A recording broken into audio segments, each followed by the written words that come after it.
La SECMH, c'est 33 salariés permanents, 113 saisonniers et 720 actionnaires. Son capital est d'environ 1 400 000 €.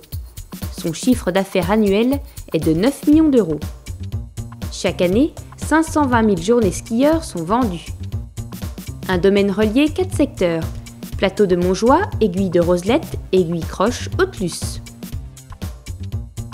Le domaine est certifié ISO 9002 version 2000.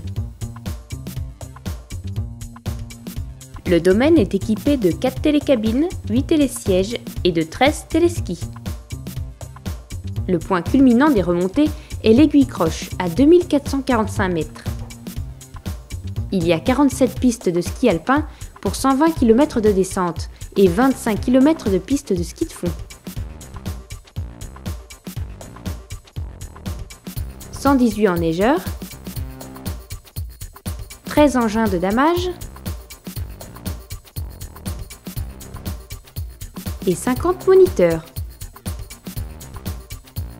C'est grâce à l'implication de toute l'équipe de direction et des permanents qui œuvrent dans ce sens-là. Chacun amène ses idées et chacun, surtout dans l'entreprise, c'est ce qui a prévalu ces dernières années, a envie qu'on soit les meilleurs et qu'on offre une bonne prestation aux clients. C'est vrai, en oubliant peut-être quelques petits critères de rentabilité, mais on voulait vraiment que le client soit content parce que l'avantage de l'équipe, qui sont des gens du pays, ont envie que la station soit reconnue.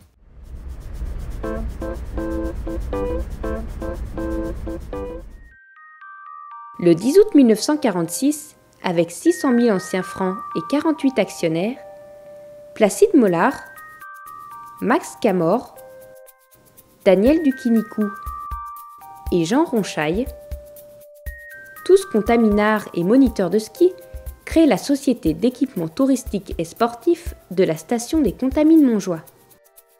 À leur côté, au fil du temps, des compagnons indéfectibles: Gabriel Grange, Jérôme Deliège, Jean Cottard, Roger Bouvard, Henri Appert, Maurice et André Doumanque, Gaston Bonnet-Ligeon et Alfred Four. C'est dans un esprit de famille que Placide Mollard, fondateur et président de la société de sa création à 1982, puis ses enfants, avec le soutien de la famille Doumanque, le conseil d'administration et toute l'équipe du personnel, ont fait grandir la SECMH.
Contamine ont su rester un village authentique, aussi la SECMH continue de construire l'avenir tout en conduisant un développement réfléchi, qualitatif, durable et sans coût pour la collectivité.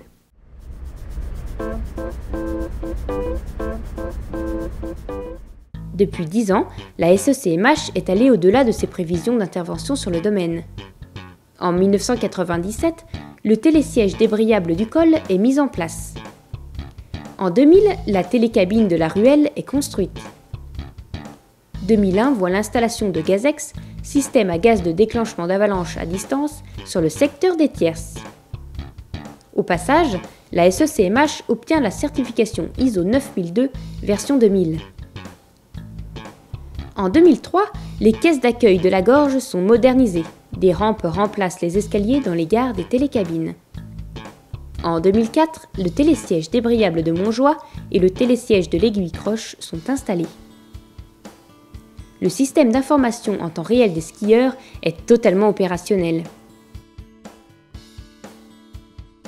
Parallèlement, sur le front de la neige de culture, la SECMH procède depuis 2002 à un développement intensif sur l'ensemble du domaine, avec, d'ici à 2007, la réalisation d'une retenue collinaire de 55 000 m3 et l'extension de la neige de culture jusqu'au col du Joly, côté Contamine, puis côté Haute-Luce.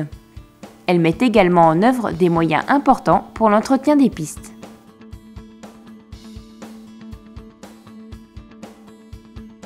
Le bon accueil des skieurs a toujours fait partie des valeurs de la SECMH et ses restaurants d'altitude.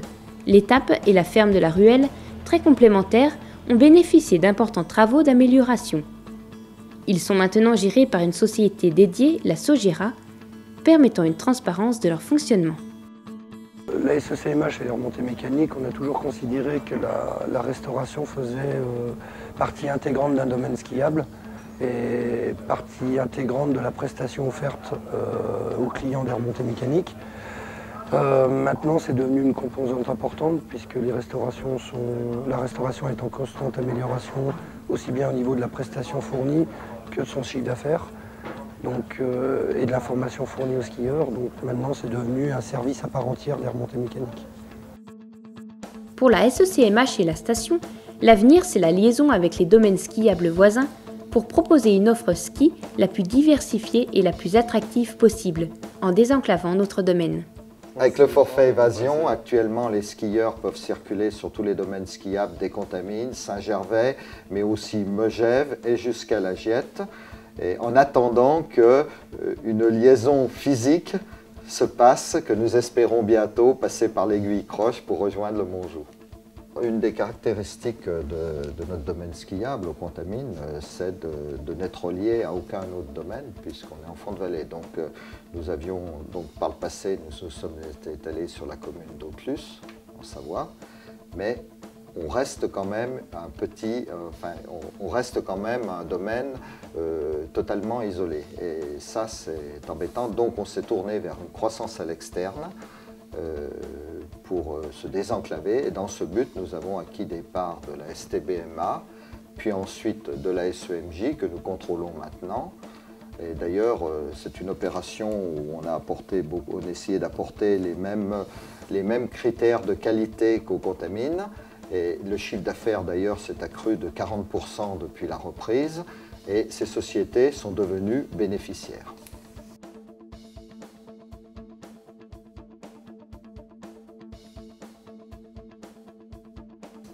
Alors le point fort de Saint-Gervais, c'est bien sûr un domaine qui a particulièrement varié, bien adapté aux familles, des pentes extrêmement raides sur Saint-Nicolas-de-Véros, de la forêt pour descendre jusqu'au Mont d'Arbois et puis maintenant des retours vraiment assurés avec une qualité parfaite du 15 décembre à la fin avril pour ramener les clients jusqu'à 1400 mètres, le point principal et la réception des pistes du BT.